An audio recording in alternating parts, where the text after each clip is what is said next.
तो हमें क्या करना है, पृथ्वी तत्व को मजबूत बनाना है। तो देखना है कैसे बना सकते हैं। तो धरती के साथ आपको कनेक्शन बनाना है।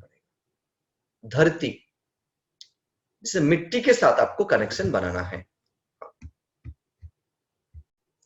धरती के साथ आपको कनेक्शन बनाना है।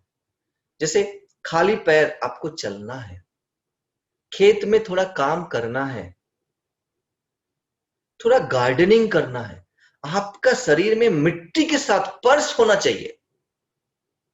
गार्डनिंग हम छत पे करते हैं तो ग्लव्स लगा के करते हैं, कोई कोई तो फिर फायदा नहीं है, क्योंकि आपका शरीर वो टच नहीं करते। कभी कभी जूता खोल के, चप्पल खोल के, थोड़ा कभी कभी आप पैर मिट्टी के ऊपर चलो, मिट्टी का स्पर्श होना चाहिए। धरती देखे ना, जो सब कुछ खींच लेते हैं। हमारे अंदर अगर कोई नेगेटिविटी भी रहते हैं ना, तो धरती के साथ अगर स्पर्श होते हैं तो नेगेटिव एनर्जी धरती खींच लेते है। जैसे आर्थिंग करते हैं ना, पता ही है ना, हम करंट का एक फेज में भी चला सकते हैं आर्थिंग करके। तो धरती सारी चीज वो खींच लेते हैं, पॉजिटिव हो नेगेटिव हो। तो पॉजिटिव नहीं खींचते हैं, मतलब मैंने आर्थिंग की बात कर रहा था। तो हमारे अंदर में भी कोई अगर नेगेटिविटी आते हैं तो धरती क्या करते हैं, खींच लेते हैं। तो मिट्टी के साथ हमें संपर्क बना के रखना है, तो पृथ्वी तत्व मजबूत होते हैं। ठीक है। और कौन सा खाना खा रहे हैं उससे पहले प्रार्थना करना है, जैसे हमें सीखा है, इतना दिन से हम करते आ ही रहे, तो उसको करते जाना है। दूसरा, कुछ मुद्रा प्राणायाम करना है, जिसकी वजह से हमें पृथ्वी तत्व मजबूत हो जाते हैं। जैसे ये जो रिंग फिंगर है ना, आपको दिखाई दे रहे, ये पृथ्वी तत्व को दर्शाते हैं। यहां से पृथ्वी शुरू हुआ, पृथ्वी है, जल है, फिर आते हैं। तो ये आपको प्राणायाम करना चाहिए हर एक को। तो ये उंगली को ऐसे पकड़ा, तीनों चारों सीधा किया तो हो गया। फिर ऐसे हमने जैसे एडवांस कोर्स में सीखे हैं ना, वैसे प्राणायाम करना चाहिए। इसकी प्राणायाम की वजह से पृथ्वी तत्व क्या होते हैं, मजबूत हो जाते हैं। और ऐसे खाना आपको खाना चाहिए जिसमें, जैसे धरती में अगर देखोगे 70-71% जल है, हमारा शरीर में भी वैसे ही है। वो 12% पृथ्वी तत्व उतना ही है हमारा अंदर। मतलब धरती में जैसे जो तत्व जितना है, हमारे शरीर में भी एकदम पास पास ही है। तो वैसे खाना खाना चाहिए जिसके अंदर इतना जल तत्व है। जैसे फ्रूट्स हो, वेजिटेबल हो, तो ज्यादा वाटर ही रहते हैं। सलाद हो, ऐसे अगर लोगे ना तो उसमें ज्यादा हर एक तत्व बहुत अच्छे से रहते हैं, जल तत्व बहुत ज्यादा रहते हैं। तो ऐसे खाना खाना चाहिए, उसके अंदर पृथ्वी तत्व उतना ही बैलेंस में रहते हैं। तो ऐसे खाना खाने से हमारा जो पृथ्वी तत्व है वो मजबूत हो जाता है। पृथ्वी तत्व मजबूत हुआ तो मूलाधार चक्र स्थिर होना शुरू होगा, अस्थिर होगा ही नहीं। गांव के लोगों को आप देखो, जैसे खेत में काम करते हैं, सबको पता है जितना सारे सब्जी उगाते हैं वो खाते भी नहीं है उतना, वो सारे मार्केट में देते रहते, बेचते रहते, एक ही टाइप का खाना खाते। लेकिन पृथ्वी तत्व कितना मजबूत है उनका, शरीर देखो। और हम लोग इतने सारे सब कुछ खाते रहते, इंटरनेट पे देख के कितना प्रोटीन चाहिए, कितना पाउडर चाहिए, क्या क्या चाहिए, इसकी वजह से भी हमारा शरीर पूरा हिल जाता है, पता तक नहीं चलता। इतना कुछ खाते हैं फिर भी वीक हो जाते हैं। लेकिन वो इतना मिट्टी के साथ रहते हैं, शरीर इतना मजबूत है। जिसका मूलाधार चक्र हिला हुआ है, शरीर कभी मजबूत नहीं हो सकते। और जिसका शरीर इतना वीक है, उसका मूलाधार चक्र नहीं स्थिर हो सकते, क्योंकि धरती वो स्थिरता का प्रतीक है। ठीक है ना। तो 3 चीज बताया, खाने से, प्राणायाम से, धरती के साथ कनेक्शन बनाने से पृथ्वी तत्व मजबूत होते हैं। पृथ्वी तत्व अगर इम्बैलेंस हो गए, समझ लो बैलेंस नहीं है, पृथ्वी तत्व अगर इम्बैलेंस है तो क्या होते हैं, हमारे अंदर जड़ता आ जाते हैं। तो हमने पहले देखा। और क्या होता है, सिर्फ मुझे क्या मिलेगा, मुझसे क्या मिले, खुद की कंफर्ट, खुद की आराम, खुद की सुख, खुद के पीछे पड़े रहते। और यहाँ के साथ एक नॉलेज पॉइंट का हमने बताया था कल, है ना, क्या था, ऑपोजिट वैल्यूज आर कॉम्प्लीमेंट्री। तो ये नॉलेज पॉइंट विरोधाभासी मूल्य एक दूसरे के पूरक है, ये नॉलेज पॉइंट जीवन में उतरना भी है, तो पृथ्वी तत्व आपको मजबूत होना पड़ेगा आपके अंदर, तो आपके अंदर वो स्थिरता आएगा। तो जब स्थिरता आएंगे तो आप कोई भी परिस्थिति आए, चाहे अनुकूल हो प्रतिकूल हो, उसको आप बहुत आसानी से एक्सेप्ट कर सकते हो, उसका सामना आप कर सकते हो। इसलिए ये नॉलेज पॉइंट हम जीवन में प्रयोग करना है, कितना ही हैप्पीनेस कोस करे और कितने बार ही सुने, अगर पृथ्वी तत्व मजबूत नहीं है, मतलब मूलाधार चक्र स्थिर नहीं है, तो नहीं हो सकते। समझ में आ गया ना, और भी अच्छे से समझ में आ गया, क्लियर है ना। फिर दूसरा आते हैं जल तत्व। जल तत्व स्वादिष्ठान चक्र के साथ जुड़ा हुआ है। जल तत्व का रिलेशन कहां से है, स्वादिष्ठान चक्र के साथ है। हाँ, उसको थोड़ा शेयर करें आप। हाँ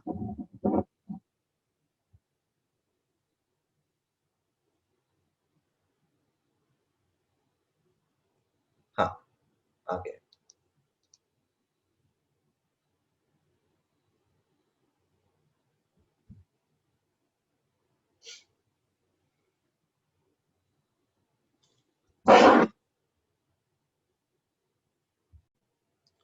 हाँ, वाटर एलिमेंट स्वादिष्टान चक्र के साथ जुड़ा हुआ है। आप अगर खुद को देखोगे तो हम एक पानी का बोतल के अलावा कुछ है ही नहीं, क्योंकि हमारे अंदर में कितने सारे पानी है पता है आपको, 71% जल, जल ही है, जल तत्व है। तो एक पानी का बोतल ही हो गया ना। ये स्वादिष्टान चक्र, ये जल तत्व हमारे साथ, हमारी भावना के साथ जुड़ा हुआ है। ये पूरा भावना के साथ, इमोशंस के साथ जुड़ा हुआ है। अगर आप देखो पानी का फ्लो जो है, उसको अगर आप रोक दिया तो क्या होता है, पीछे से अगर फ्लो अगर कंटिन्यू है तो क्या होगा, अब कुछ भी करके रोको, वो फिर से ऊपर उठ के फिर से बहना शुरू कर देते, उसको रोक नहीं सकते हो। पीछे से फ्लो अगर कंटिन्यू है, उसको आप बांध लगाओगे, कुछ भी रुकावट डालोगे, तो उसको आप रोक नहीं सकते हो, वो कंटिन्यू आते रहेंगे। तो ये चक्र अगर इम्बैलेंस हो जाते हैं तो हमारे अंदर वो फ्लो रुक जाते हैं, हमारा गतिशीलता वो रुक जाते हैं जीवन में, लाइफ का जो फ्लो है वहां पे अटक जाते हैं। तो क्या होते हैं, स्वादिष्ठान चक्र कौन सी भावना के साथ जुड़ा हुआ है, काम वासना क्रिएटिविटी, है ना, काम वासना क्रिएटिविटी, तो क्रिएटिविटी रुक गया, जड़ता में, फिर जड़ता में आ गए, मतलब काम वासना से फिर जड़ता, तो क्रिएटिविटी रुक जाते हैं, तो जीवन का जो फ्लो है अटक गया है ही नहीं, अटक गए।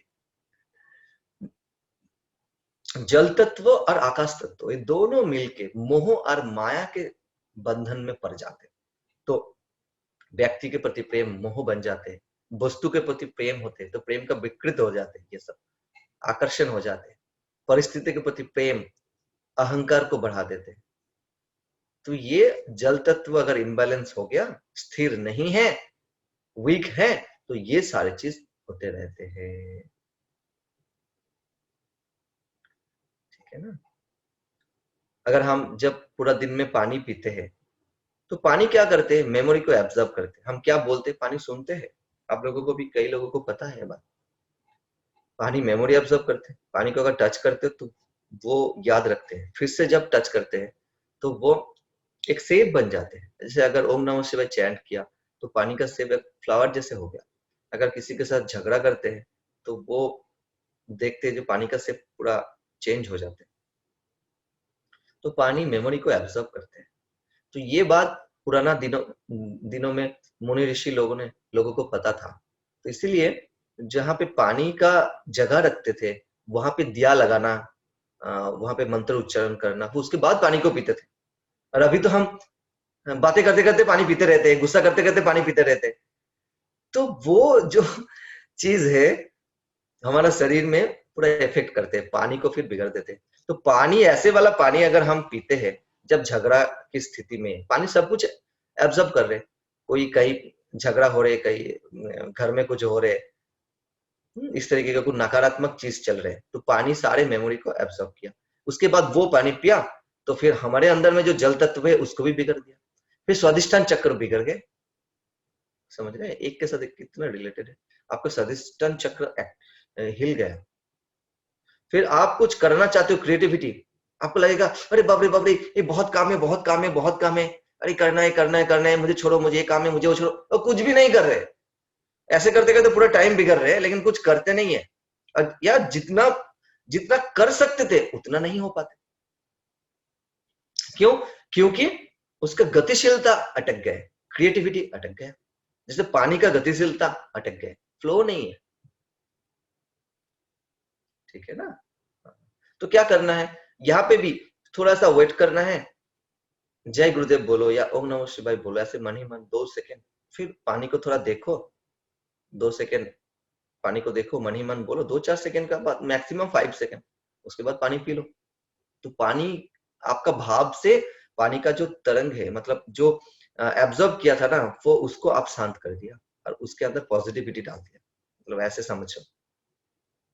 तो फिर आपके अंदर में जाके वो आपका ऊर्जा को ही बढ़ाएंगे। हम्म। तो तो जल तत्व को अगर बिगड़ जाते हैं तो हम कैसे उसको ठीक कर सकते हैं? जल तत्व का गुण धर्म क्या है? स्वाद है। तो ये हमारा टंग से जुड़ा हुआ है। तो उसको कैसे करें, कैसे ठीक करें? तो क्या करना है, नदी में या तालाब में, कभी कभी जैसे गंगा नदी है, यहाँ पे तो है ही, ऐसे नदी में कभी, यहाँ पे आपको कभी ना कभी नहाना चाहिए। नदी में कभी नदी में जाओ, पूरा शरीर में डुबकी लगाओ, तो जल तत्व बैलेंस हो जाते हैं। जल मुद्रा या वरुण मुद्रा करने से जल तत्व बैलेंस होते हैं। इसको बोलते फेयर एंड लवली मुद्रा। आपको दिखाई दे रहे है ना, सुन रहे हैं ना सब? हम्म। तो जो बाकी देखो, ये अग्नि तत्व को दर्शाते हैं, अंगूठा, वृद्धांगुल, और ये जो छोटा उंगली है, ये जल तत्व को दर्शाते हैं। उंगली छोटा है लेकिन काम बहुत बड़ा है। अग्नि और पानी दोनों एक दूसरे के साथ दुश्मन है, बैरी है। तो जल तत्व अग्नि तत्व के साथ मिला दो तो जल बैलेंस में रहता है। ये मुद्रा बहुत उपयोगी है। ठीक है। दूसरा, खाने से, खाना वही खाना चाहिए जो खाना है, फ्रूट्स वेजिटेबल, यही खाना जिसमें उतना ही पानी हो, 70% या मैक्सिमम जिसके अंदर वाटर हो। ऐसे फूड खाने से, खाना खाने से हमें क्या होते हैं, खाना मीन्स तो सिर्फ वो रोटी चावल राइस ऐसा नहीं है, फ्रूट्स वेजिटेबल जो भी आप खाते हो उसके अंदर इतना पानी है, तो जल तत्व को बैलेंस करते हैं। तो नदी में स्नान या तालाब में कभी स्नान, नहाना, ठीक है, या उसके साथ साथ ये मुद्रा करना, इस तरीके से खाना खाने से जल तत्व बैलेंस हो जाते हैं। तो क्या होते हैं हमारे अंदर, बोलते हैं ब्रह्मचर्य प्रतिष्ठा होते हैं। ब्रह्मचर्य मतलब क्या? स्वादिष्ठान चक्र स्थिर है तो ब्रह्मचर्य प्रतिष्ठा होते हैं। कैसे? ब्रह्मचर्य मतलब क्या? ब्रह्म मीन्स अनंत, चर्या मीन्स उसकी तरफ जाना, उसकी तरफ जब चलते हैं वो ब्रह्मचर्य है। तो अगर स्वादिष्ठान चक्र हिला हुआ है तो क्या होता है, हमारा जीवन का जो गतिशीलता है वो रुक जाता है। ये तो समझ गया,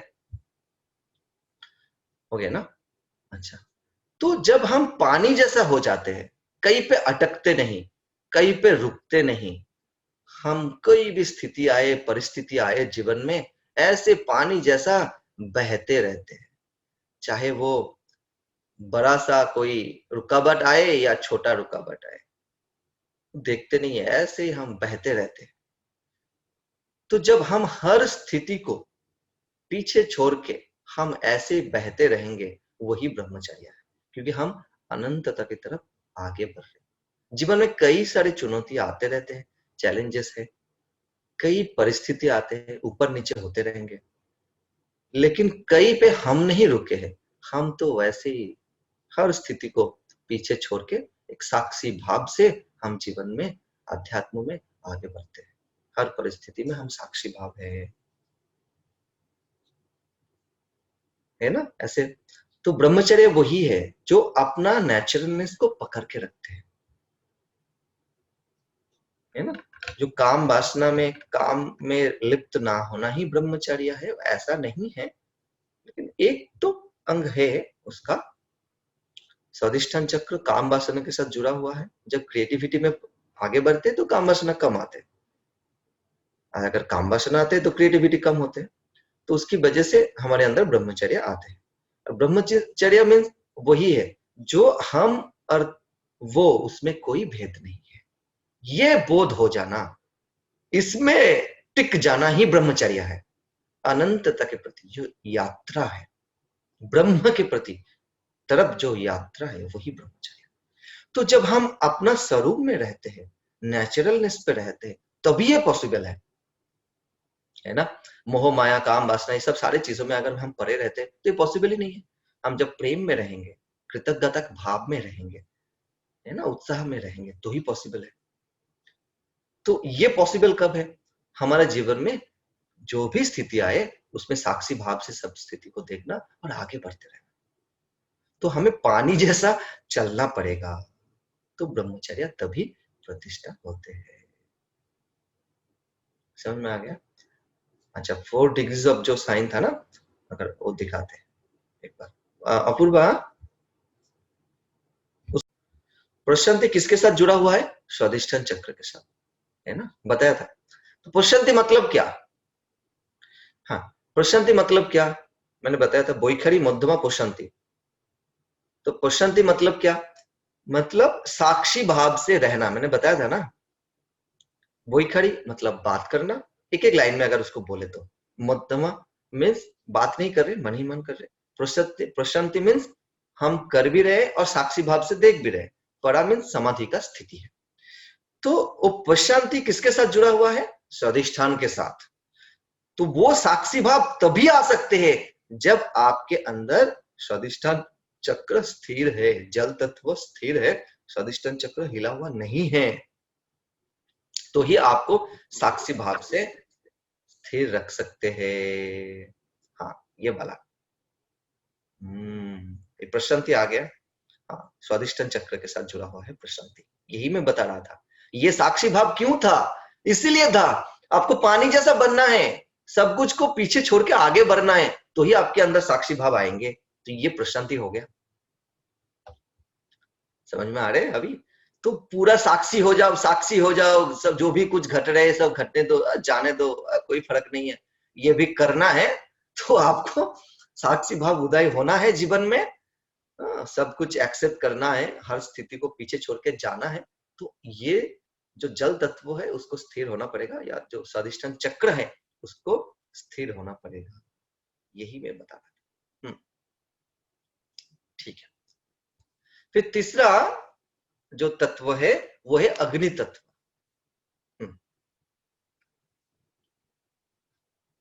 उसको चलाए स्लाइड को। अग्नि तत्व मणिपुर चक्र के साथ जुड़ा हुआ है। मणिपुर, मणिपुर मीन्स नगरी। मणि मीन्स हमें तो पता ही है, मणि मणिक को जो होते हैं ना, वो मणि है, इतना महत्वपूर्ण है। नगरी, पुर मीन्स नगरी, तो पूरा खजाना है मणिपुर चक्र।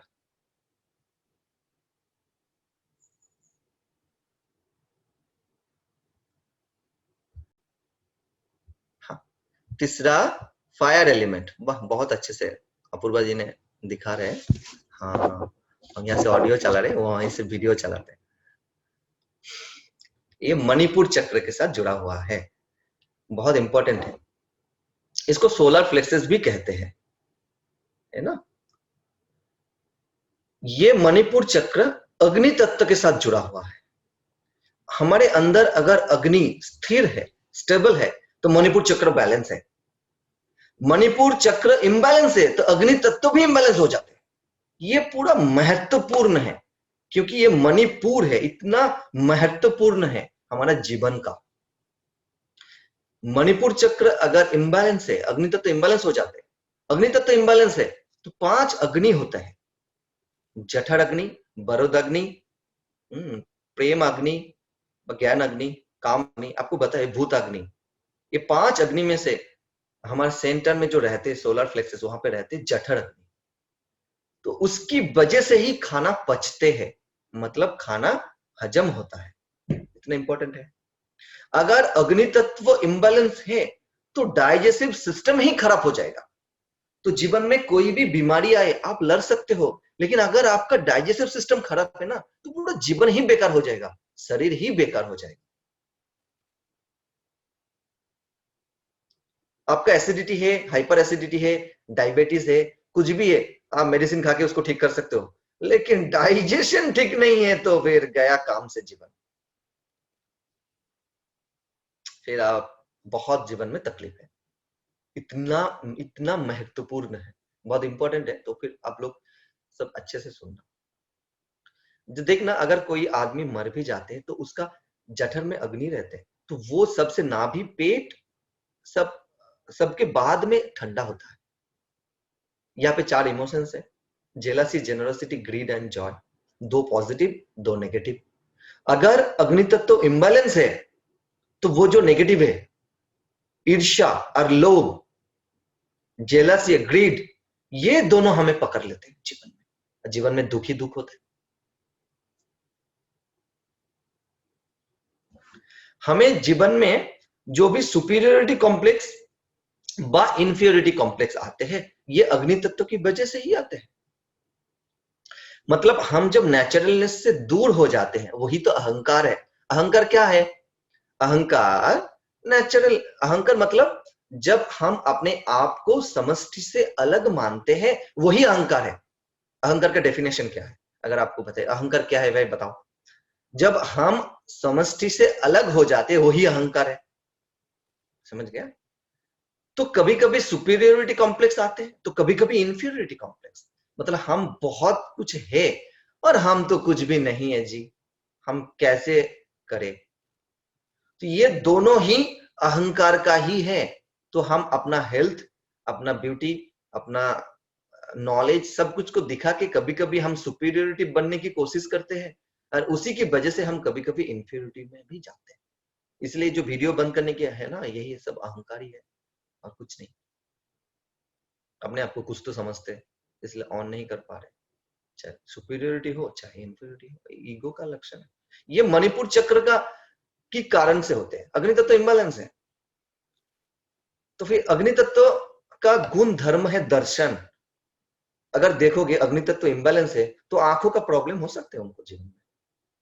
चश्मा लगे, चश्मा लगा हो, चश्मा का पावर बढ़ा हो या नहीं लगा हो, या कॉन्टेक्ट लेंस हो, कुछ भी हो, मतलब आप समझ लेना अग्नि तत्व तो इम्बैलेंस था ही था।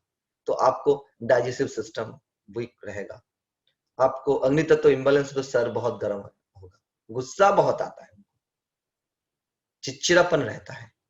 एक बात बोलेंगे तो AK-47 की तरह फायर करेंगे, ठगड़क ठगड़क ठगड़क। एक बोलेंगे तो 10 बातें सुनाएंगे। तो जितने सारे अहंकार है ना, सुपीरियोरिटी, इंफीरियोरिटी, ये अग्नि तत्व की वजह से है। जीवन में जो विश्वास है या डाउट है, ये भी अग्नि तत्व की वजह से आते हैं। तो जो ज्यादा परफेक्शन दिखाते हैं, ज्यादा परफेक्शन दिखाते हैं ना, हाँ, हमें भी बहुत सारे इतने सारे लोग हैं ना, सब सारे चीज याद आते हैं लोगों को। आप लोगों को भी याद आएंगे, ऐसे आजू बाजू में सारे लोग हैं। ज्यादा परफेक्शन में पढ़ते तो देखना, ढूंढना उसकी आंखों में चश्मा हो सकता है, गारंटी तो नहीं है। अच्छा, चिड़चिड़ापन बहुत होगा, सुपीरियोरिटी या इंफीरियोरिटी कॉम्प्लेक्स में भुगता है, और बातों बातों में डाउट बहुत करते हैं। तो कॉन्फिडेंस जो होता है ना, वो यहीं से आते हैं। अग्नि तत्व इम्बैलेंस से तो आपको कॉन्फिडेंस लेवल बहुत कम हो जाता है, संशय बहुत आते हैं। तो विश्वास या भरोसा या श्रद्धा, ये सब अग्नि तत्व की वजह से ही है, इसलिए ये इतना इंपॉर्टेंट है। स्पिरिचुअल पथ में आगे बढ़ना है तो विश्वास चाहिए, गुरु के प्रति विश्वास, अपने के प्रति विश्वास, संस्था के प्रति विश्वास, 4-5 लोगों के प्रति विश्वास, ये सब होना चाहिए, तो ही आगे बढ़ सकते हैं।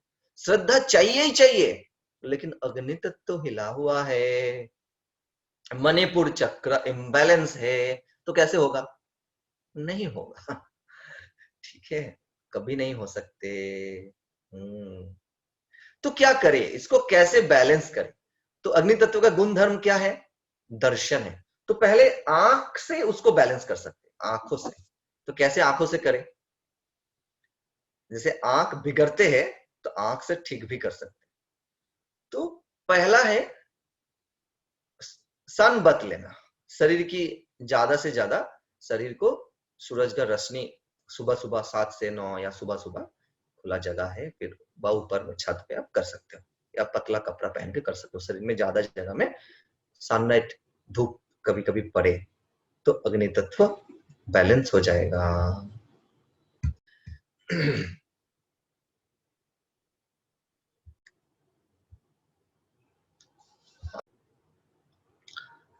तो अग्नि तत्व को बैलेंस करना है, कैसे करें? शानबत। दूसरा दूसरा आंख, आंख के माध्यम से कैसे करें? सुबह सुबह जो सूरज आते हैं, उठते हैं ना, सनराइज या सनसेट के टाइम सूरज को देखो सीधा सीधा सीधा, तो 10 मिनट 15 मिनट देखना है। तो हमारे आंखों के अंदर वो तत्व रहता है, जैसे वो सूरज से ऊर्जा खींच सकते हैं, और हमारे जो जितने सारे चक्र है उसको बैलेंस करते हैं। तो सूरज से ऊर्जा को खींचना, सारे चक्रों को, वो मणिपुर चक्रों को तो बैलेंस करते ही है, उसके साथ साथ बाकी चक्रों ऐसे ही बैलेंस हो जाते हैं, क्योंकि मणिपुर बैलेंस हुआ तो ऊपर नीचे चक्र भी बैलेंस हो जाते हैं। ऊपर में 3 है तो सहस्त्र को छोड़ के फिर 2, और नीचे में 2, एक केंद्र है तो बैलेंस हो जाता है। कि नाभि शरीर में शरीर का केंद्र होता है, सेंटर होता है, तो वो क्या होता है, बैलेंस हो जाता है। तो सूरज को कब देखेंगे? सनराइज के समय और सनसेट के समय, बहुत तेज, ज्यादा देर नहीं। फिर देखने के बाद आपको क्या करना है? सो जाना है, ले मतलब सो जाना है। कितना देर तक? शवासन में सो जाओ, जैसे योग निद्रा में हम सोते हैं, 10 10 मिनट देखा तो 10 मिनट सो जाइए। फिर देखना क्या लगता है, जैसे क्रिया करने के बाद उठते हैं ना, ऐसे भाव आते हैं। हमें तो ऐसे अनुभव होता है, हम कभी भी करते तो हमें तो ऐसा लगता है जैसे सुदर्शन क्रिया के बाद उठा है, ऐसे लगता है। सुदर्शन क्रिया को उस लेवल में नहीं बता रहा हूं, लेकिन ऐसे भाव आते हैं, वाह, जैसे क्रिया के बाद उठ गया, सारी ऊर्जा जैसे बैलेंस हो गया, सारे जो चक्र का जितने सारे नेगेटिव एनर्जी है सारे बैलेंस हो, और ध्यान की गहराई में चलेगा। लेकिन इसके, ये अगर पहले आपने कर लिया ना, तो फिर आपको साधना करने में मन नहीं होगा, क्योंकि तमोगुण से आप ऊपर उठ गए, वो रजोगुण से भी ऊपर उठ गए, अब शांत हो गए। ये क्या मन है, वहीं पे तो पहुंचना है, क्या करना है? अब साधना करो, ध्यान करो, सत्संग करो, पहुंचना कहीं पे है भाई? वही कर्म का, वो जो पहला 3 हिस्सा हमने बताया ना, कर्म को क्लीन करो, चेतना को बढ़ाओ, शरीर को बढ़ाओ, वो ही करना है। वो अगर हो गया तो आप साधना करके आए हैं, ना सेवा करके आए, ना सत्संग करके आए, कोई फर्क नहीं पड़ता। वो किया किया नहीं किया नहीं किया, कब छूटा नहीं छूटा, गुरुदेव से मिला नहीं मिला, कोई फर्क नहीं पड़ता, क्योंकि आप मुक्त हो गए, क्योंकि आप वहीं पे पहुंच गए हो। तो ठीक वही, वो स्थिति आते हैं, समझ में है? वही स्थिति आते हैं, तो थोड़ा देख के करना, तो या 1 घंटे के बाद आप फिर से क्रिया कर सकते हो। हम करते तो फिर हम कभी नहीं कर पाए। सुबह में मैंने बीएम में करता था, तो मैंने जितना दिन सुबह में ऐसे सूरज को देखा, उसके पहले थोड़ा एक्सरसाइज कर लिया, क्योंकि सूरज वहां पे थोड़ा लेट आते हैं, यहाँ से थोड़ा आधा घंटे के बाद ही आते हैं, सनराइज का टाइम थोड़ा अलग है बैंगलोर में, कलकत्ता के हिसाब से। तो फिर थोड़ा बाद ही आते हैं यार, ऐसे थोड़ा बादल बादल सा रहता है तो थोड़ा बाद में ही आते, तो पहले थोड़ा एक्सरसाइज वगैरह कर लिया, फिर वो किया तो क्रिया में मन ही नहीं लगते, लगते हो गया भाई क्रिया, जय गुरुदेव। ये स्थिति है, आप करके आप भी आप देखो। तो सनबत या आंखों का देखना, और कुछ ऐसे आसन करना जो पेट की रिलेटेड हो, जैसे हम पद्म साधना में करते ही है, जैसे एक पवन मुक्तासन हो गया ना, फिर नौकासन, इस तरह का मुंडक आसन, पश्चिम उत्तासन, हस्त पदासन, ऐसे वाला जो पेट में आपको एक्सरसाइज होते हैं। तो इस तरीके का पेट के ऊपर आपको थोड़ा मतलब अंदर बाहर कर सकते हो, पेट के ऊपर स्ट्रेस आते हैं, प्रेशर आते हैं, ऐसे वाला, ये वाला आसन। फिर जैसे अग्निशर्त क्रिया या कपालभाति प्राणायाम, तो ये सारे चीज करने से अग्नि तत्व बैलेंस में आते हैं। इसे बोलते हैं ना, आसन करो तो फिर डाइजेस्टिव सिस्टम इम्बैलेंस है तो थोड़ा आसन प्राणायाम करना चाहिए, तो देखना कौन सा आसन कौन सा प्राणायाम करे, वैसे वाला आसन प्राणायाम ही करवाते हैं। हाँ ठीक है ना। तो ये हो गया आसन।